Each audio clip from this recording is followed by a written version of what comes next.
The silence at table 12 should have been just another backdrop to Hajara's shift. Another heavy, expensive layer of air in a room filled with men who treated her like part of the furniture. But when Han Musuk's hand tightened on the edge of the mahogany table, and the translator's voice cracked in a desperate, clumsy lie, something sharp and instinctive flared in Hajara's chest.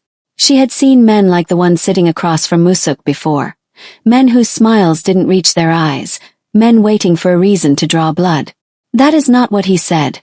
Hajara's voice cut through the tension, the Korean syllables falling from her lips with a melodic, ancient precision that didn't belong to a waitress in Midtown Manhattan. The entire room froze. The younger associate reached for his jacket. The woman beside Musuk gasped, but the Mafia boss himself slowly turned his head. His eyes, cold enough to stop a heart, fixed on Hajara's calm, dark face. For the first time in his long reign over the underworld, Han Musuk felt a jolt of genuine shock. "Repeat that," he commanded in his native tongue. His voice a low, deadly vibration. Hajara didn't blink. She didn't shrink. She simply adjusted her red waist apron and stepped into the light. "He is insulting your ancestors," while his hand moves toward his piece, Chairman. "If you wait for the translator to find the right words, you'll be dead before the main course." In that moment, the world shifted, and the invisible woman became the only thing Musuk could see. Hajara had served the shadow elite at the Gilded Lily for 3 years without ever disturbing the air. To the titans of industry and the kings of the docks, she was a blur of cream-colored fabric and a bright red bow tie. She knew the rules of the house. Eyes down, steps light, ears closed. Invisibility was Hajara's armor. 26 years of navigating a world that preferred her silence had taught her how to read a room like a map. She knew which men were dangerous by the way they held their silverware, and she knew which ones were weak by how they spoke to the help. Han Musuk was the most dangerous of them all. For months, she had watched him from the periphery, the scent of sandalwood and old power that followed him, the way he occupied space without ever raising his voice. He paid the highest tabs, demanded the most privacy, and expected total silence. Tonight that silence was a death sentence. Hajara had seen the bruise on the translator's neck, the mark of a man who had already been bought. She knew that if she stayed invisible, people would die. Her brother needed his tuition paid. Her mother's shop was 3 months behind on the lease. If she caused a scene, she'd be fired before the appetizers were cleared. But as she looked into Musuk's startled silver-haired gaze, she realized that some things were more important than staying hidden. She had spent her life being overlooked. It was time to show them that the help had been listening the entire time. The silence that followed Hajara's intervention was not empty. It was heavy, pressurized like the deep ocean. She could feel the gaze of the younger associate, sharp as a blade, and the protective, guarded stare of the woman beside the chairman. But it was Han Musuk's eyes that pinned her to the spot. They were eyes that had seen everything and expected nothing new, yet now they burned with a terrifying, revitalized focus. Hajara didn't retreat. She stood with the practiced poise of a woman who had spent years mastering the art of the peripheral. Her journey to this moment hadn't started in a high-end restaurant, but in a small, cramped apartment in Queens, shared with an elderly South Korean widow named Mrs. Park. While other girls her age were out, Hajara had spent her nights trading English lessons for the intricacies of the Korean language. She had learned not just the words but the Han, that specific cultural weight of sorrow and resentment that lived in the back of the throat. To Mrs. Park, Hajara was the daughter she'd lost. To Hajara, the language was a secret key to a world that usually locked its doors to women who looked like her. She had chosen the Gilded Lily precisely because it was a place where she could remain a ghost. In a world of billion-dollar handshakes and whispered betrayals, a black waitress was often treated as part of the architecture. She had used that invisibility as a shield, listening to the cadence of power, understanding the shifts in tone that signaled a deal closing or a life ending. She had been the expert in shadows, collecting secrets like stray coins, never intending to spend them, until tonight. The rival negotiator across the table let out a jagged, nervous laugh, his hand twitching toward the breast of his suit. Hajara saw the movement before anyone else, the subtle shift of weight, the predatory gleam. "You listen to a servant," the man sneered in English. his voice trembling with the realization that his trap had been sprung. Musuk didn't look at him. He didn't even acknowledge the insult.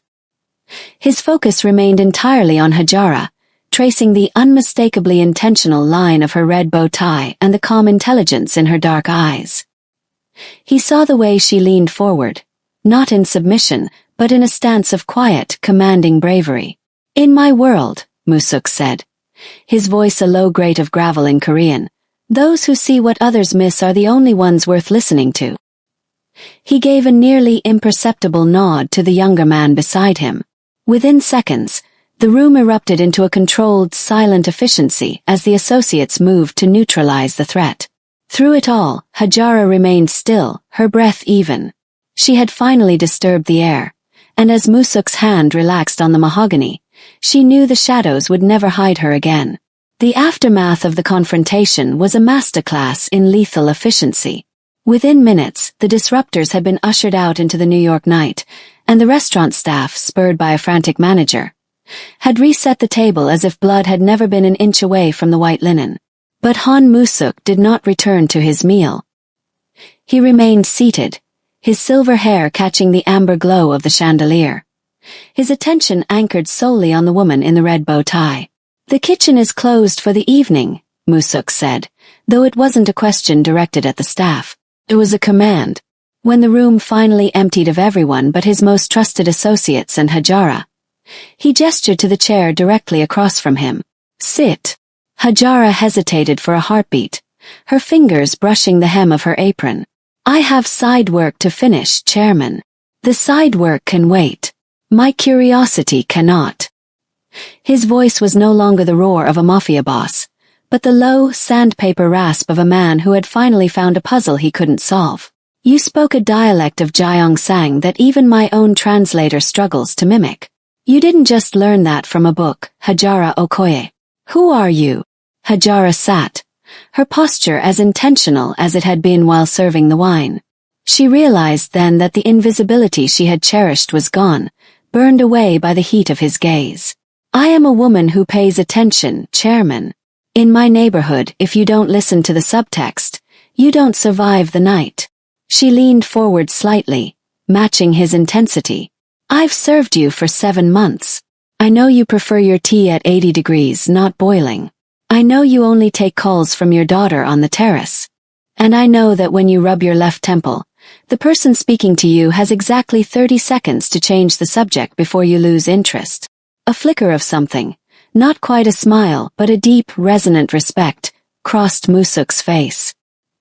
He had spent decades surrounded by sycophants who looked at his shoes and bodyguards who looked at his hands, yet this waitress had been dissecting his soul from across the room. He realized with a jolt that while he had been treating the restaurant as his private sanctuary, she had been the silent architect of his comfort. "You have been an apex predator in a server's uniform," Musuk whispered, the realization shifting the air between them once again. "You haven't just been waiting tables. You've been keeping watch." "I was doing my job," she replied quietly. "And tonight, my job was to make sure the only man in this room worth respecting didn't end up a headline." Musuk looked at her, really looked at her, and saw the brilliance she had tried so hard to tuck away. It wasn't a request anymore. It was an acknowledgement. They were no longer master and servant. They were two observers of the dark, finally standing in the light together. In the weeks that followed, the rhythm of the Gilded Lily shifted, pulled out of its usual orbit by the gravity of Han Musuk's presence. He no longer arrived at the peak of the dinner rush with a phalanx of grim-faced men. Instead, he began appearing early, sometimes 2 hours before his usual reservation, while the sun was still bleeding gold across the Manhattan skyline and the restaurant was nearly empty. He would take his seat at table 12, not with a ledger or a guest, but with a simple cup of barley tea that Hajara had learned to prepare exactly to his 80-degree preference. To the rest of the staff, he was a predator in repose, a terrifying figure whose early arrival sent the manager into a fit of nervous polishing. But Hajara knew better. She felt his gaze follow her as she moved through the dining room, a constant heavy warmth that made the back of her neck tingle. Musuk found himself counting the hours until her shift began, a realization that unsettled him more than any threat from his rivals. For decades, his life had been a series of strategic moves and calculated silences. Now he was drawn to the way Hajara's smooth, dark skin contrasted with the cream of her uniform, and the way she never seemed to hurry, even when the room was screaming with activity. He watched the subtle intelligence in her eyes as she handled difficult patrons, navigating the egos of the city's elite with the same calm precision she had used to save his life. One rainy Tuesday, when the scent of damp pavement and expensive tobacco lingered in the foyer, he stopped her as she moved to refill his tea. The restaurant was quiet. The only sound was the low hum of the ventilation and the distant clatter of the kitchen. "You are working more doubles this week," he noted, his voice a low vibration that seemed to vibrate in the air between them. "Your eyes are tired, Hajara." She paused, the teapot hovering over the porcelain. It was the first time he had used her name without a command attached to it. "The lease on my mother's shop doesn't pay itself, Chairman. Fatigue is a luxury I haven't earned yet." "Then let me earn it for you," he said, his hand moving as if to reach for hers before he checked the impulse. "The shadows are getting longer in my world. My enemies are watching this restaurant because they know I am here. Because they know I am looking at you." Hajara didn't pull away from the danger in his words. Instead, she set the pot down and met his stare. "I've lived in the shadows my whole life, Mr. Han. The only difference now is that I'm not alone in them." The scent of danger, a metallic sharp tang that always preceded a storm, filled the space between them. Musuk realized then that his fascination had turned into something far more volatile. He wasn't just coming here for the tea or the quiet. He was coming here because in a world of ghosts, she was the only thing that felt real. But as the rain lashed against the windows, he knew that by seeing her, he had made her a target. The invisibility that had once been her armor was gone, replaced by the lethal radiance of his attention. The invitation arrived not as a card, but as a sleek black sedan idling at the curb when Hajara's shift ended on a humid Thursday night. The driver, the same silent young man who usually sat across from Musuk, held the door open with a deference that felt alien to her. For years, Hajara had been the one opening doors, pulling out chairs, and disappearing into the wallpaper. Now, as the car glided away from the neon hum of Midtown toward the secluded, iron-gated estates of the north, she felt the familiar weight of her invisibility peeling away, leaving her skin raw and exposed. Musuk's estate was a fortress of glass and dark wood, perched over the water like a watchful predator. When she stepped into the foyer, she wasn't met by a maitre d' or a manager, but by Musuk himself. He had discarded the armored formality of his three-piece suits for a soft black sweater, though the gravity of his presence remained unchanged. "You look different without the red bow tie," he said, his voice echoing softly against the minimalist stone walls. "I feel different," Hajara admitted, smoothing the fabric of the simple hunter green dress she had saved for an occasion she never thought would come. "In the restaurant, I know where I stand. Here, I don't even know which fork to use." Musuk led her to a terrace overlooking the Sound, where a table was set for two. There were no white linens, no frantic waiters, just the low hum of the tide and the scent of salt air. "Tonight, there are no forks to worry about," he said, gesturing to the traditional Korean spread laid out before them, dishes that required intimacy, hands, and shared breath. "And you do not stand anywhere. You sit with me." As the meal progressed, the power dynamic that had defined their lives for 7 months began to dissolve. Musuk didn't ask her to serve the tea. He poured it for her, his movements slow and deliberate. He spoke not of business or betrayals, but of the loneliness of the summit, how the higher he climbed in his organization, the more people stopped looking him in the eye. "They see a chairman," he whispered, watching the way the moonlight caught the intelligent curve of Hajara's profile.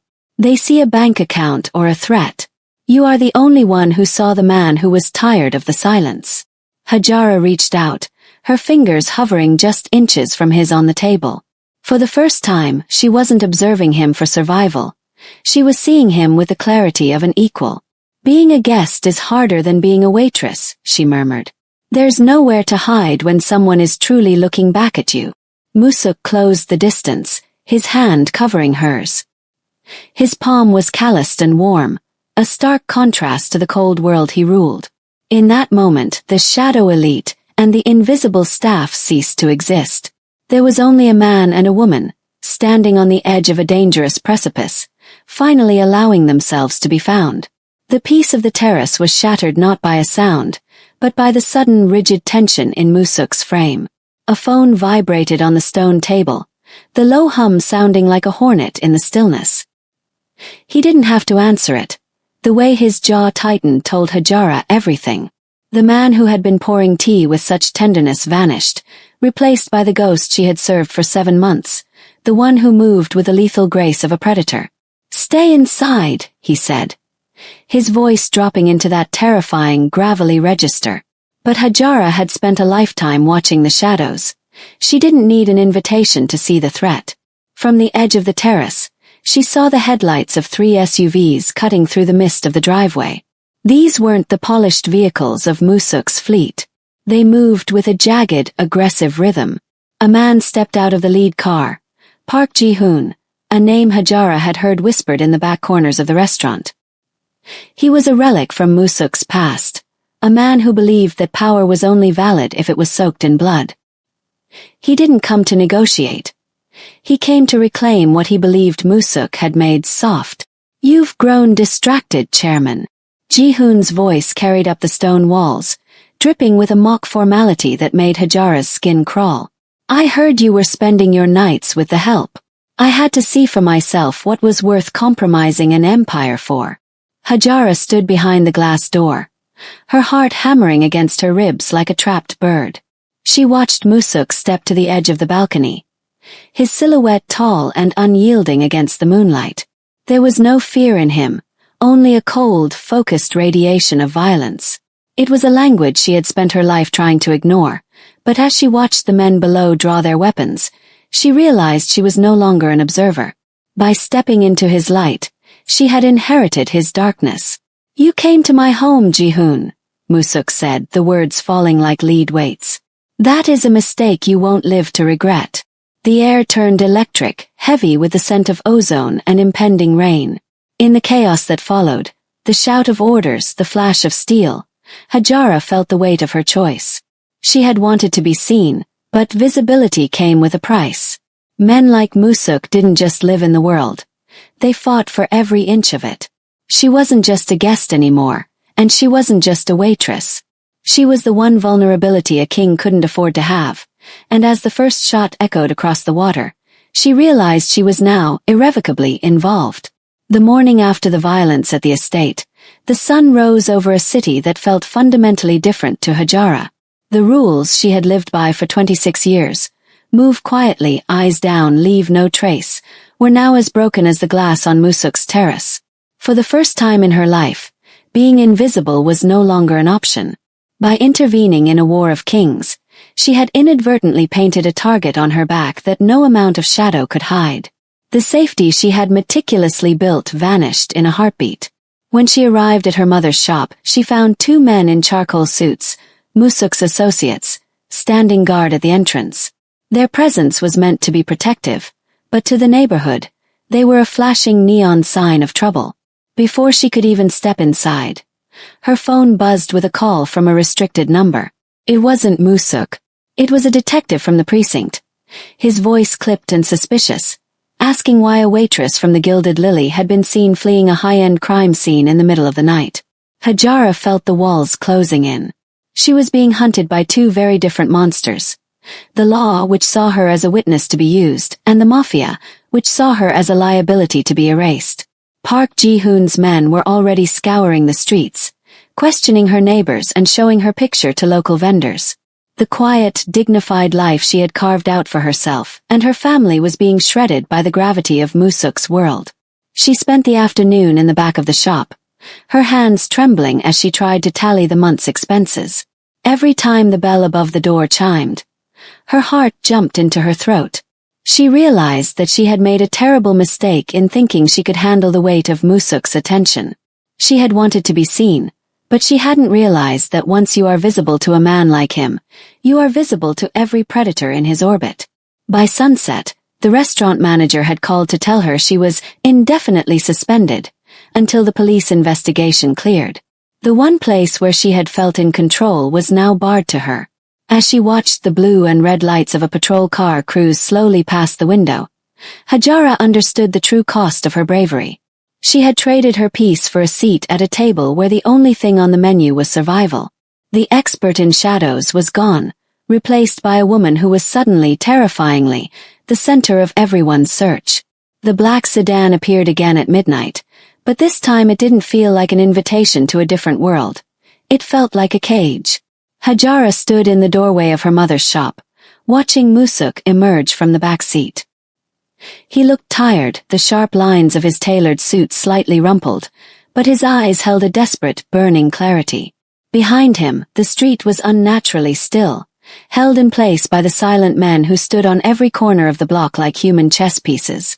"You cannot stay here," Musuk said. His voice a low, urgent rasp that cut through the humid night air. "My men have found Ji-hoon's scouts 2 blocks over. The police are preparing a warrant for your questioning. I have a house in the mountains, secure and staffed. You and your family will be safe there by dawn." He reached out, his hand open, offering her a way out, a rope thrown to a drowning woman. But as Hajara looked at his hand, she didn't see safety. She saw the blood that had paid for that mountain house. She saw the surveillance cameras, the armed guards, and the high walls that would keep her safe by making her a prisoner. "You're trying to save me by pulling me deeper into the water, Musuk," she whispered, her voice trembling but certain. "If I go with you, I stop being Hajara Okoye.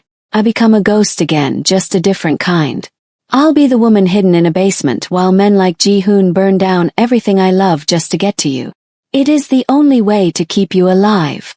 Musuk's voice rose, a rare crack in his iron composure. "The world you knew is gone. You spoke to me, Hajara. You chose to be seen. You cannot go back to the shadows now." "I didn't choose to be seen so I could be owned," she shot back, stepping away from the open car door. "Your protection is a weight I can't carry. Every time you try to shield me, you bring the storm closer to my mother, to my brother, to the life I actually want to live." She looked at the man she had begun to love, realizing that his world was a beautiful, lethal machine that destroyed everything it touched. He was offering her a rope, but it was coiled like a noose. She saw the agony in his expression, the realization that his power, the very thing that made him a king, was the one thing that was driving her away. "If I stay with you," she said, her heart breaking with the honesty of it, "you won't be the one who saves me. You'll be the one who finally destroys me." She turned back into the darkness of the shop, leaving him standing under the flickering streetlight, his hand still extended toward a woman who refused to be saved by the fire. The silence that stretched between them in the cramped back office of the shop was more suffocating than the threat of Park Ji-hoon's men outside.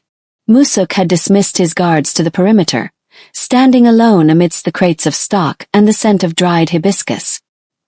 He looked out of place in the humble surroundings, a king in a cellar, yet the usual aura of untouchable power had been replaced by something raw and fraying at the edges.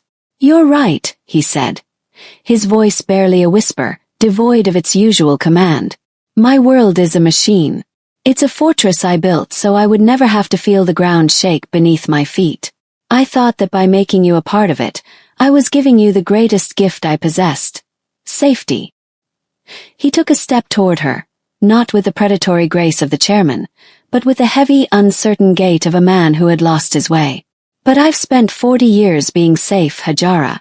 I've spent 40 years in a suit of armor so thick that I forgot what it felt like to have a heart that beats for someone else. When you spoke to me that night, when you broke your own rules to save my life, you didn't just see me. You woke me up." Hajara watched him, her hand gripping the edge of a wooden table. She saw the moisture in his eyes, a vulnerability so profound it was more shocking than any act of violence she had witnessed.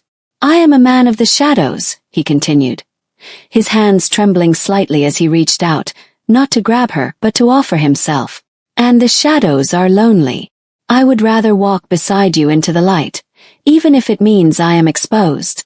I would rather die vulnerable, standing on this street corner by your side, than live another 100 years safe and alone behind those glass walls." It was the ultimate confession of a man whose only currency had been fear. He was offering to strip away the empire, the guards, and the ironclad rules, just to be the man she had seen through the subtext of his tea and his silence. Hajara felt the ice around her own heart begin to thaw.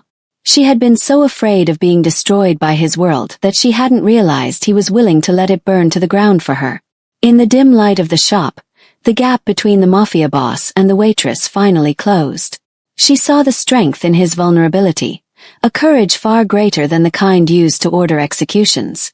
She reached out, her fingers finally interlacing with his, acknowledging the dangerous, beautiful truth that they were both finished with hiding.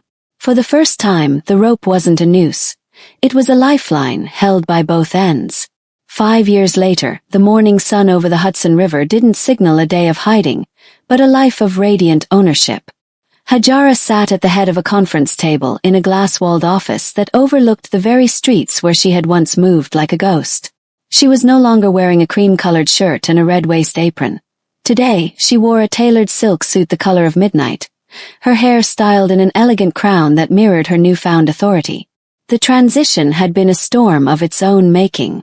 The collision of worlds had required Musuk to dismantle a legacy of shadows piece by piece, turning his vast resources toward legitimate enterprise and community investment. It had been Hajara's vision that guided the way, founding a culinary academy that provided fair wages and language training for immigrant workers, ensuring that no one else had to survive by being invisible. A soft knock at the door made her look up. Musuk stood there, the silver in his hair more pronounced now, but the deadly tension that once defined his shoulders had been replaced by a quiet, grounded peace. He held 2 cups of tea, the scent of toasted barley filling the room.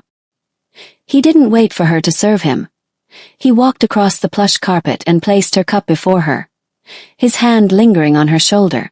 "The board meeting is in 10 minutes, he said, his voice still a low, melodic vibration that made her heart skip. "Are you ready to show them that the woman they once overlooked now owns the building?" Hajara leaned back, looking at the man who had traded an underworld crown for the right to stand beside her in the light. "I think they've known that since the day I stopped being background noise, Musuk." He smiled, a real, unfiltered expression that reached his eyes.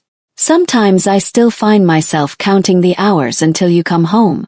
Old habits, I suppose." "You don't have to count anymore," she replied, reaching up to cover his hand with hers. "I'm not disappearing into the wallpaper again." As they stood together, looking out at the city that had once made her feel so small, the resonance of their journey was clear.